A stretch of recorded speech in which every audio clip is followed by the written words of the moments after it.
Twice, the Targaryens tried to conquer Dorne with soldiers. Twice, they failed.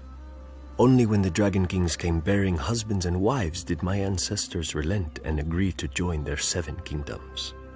House Martell could have waged war until the end of days.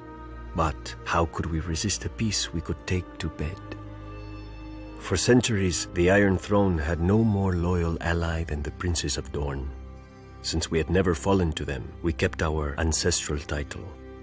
Perhaps this is what drew Rhaegar Targaryen to us.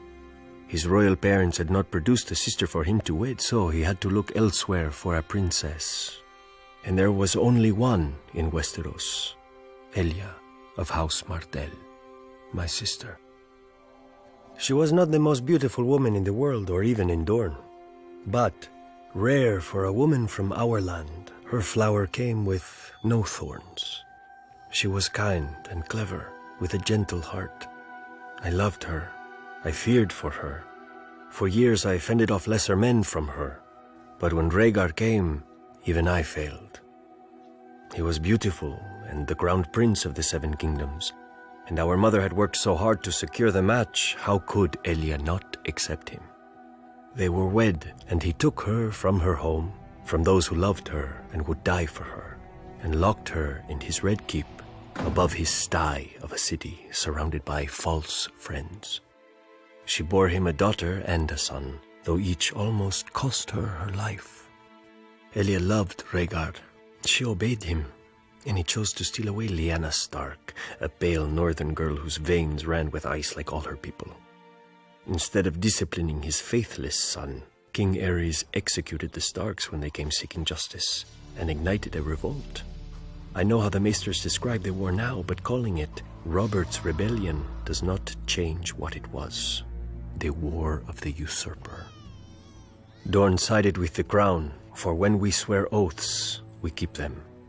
We needed no threats from King Aerys, though he made them anyway, locking Elia and her children in the Red Keep to ensure our loyalty. Even in his madness, he knew that no true Dornishman would ever take up arms against our beloved princess, and that we would fight to the death for whichever side she was on.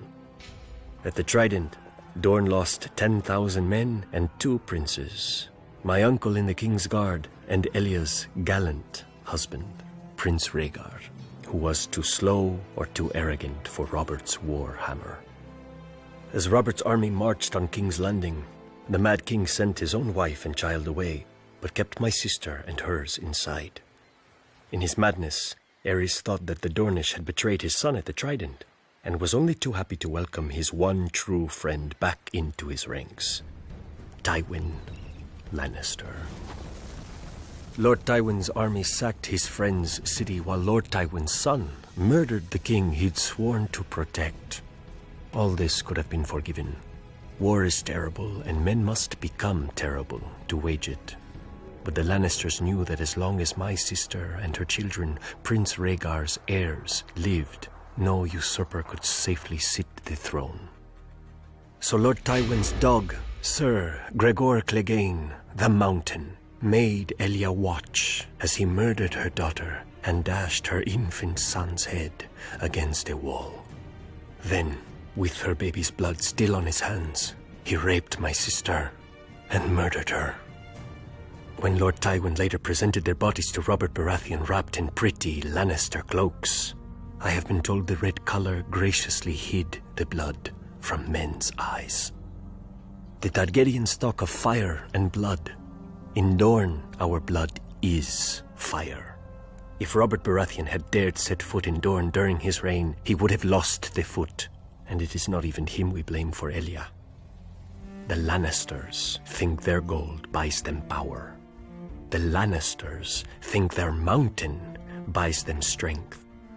But if they want peace, they cannot buy it with mountains of gold or one mountain of steel. They must pay in blood.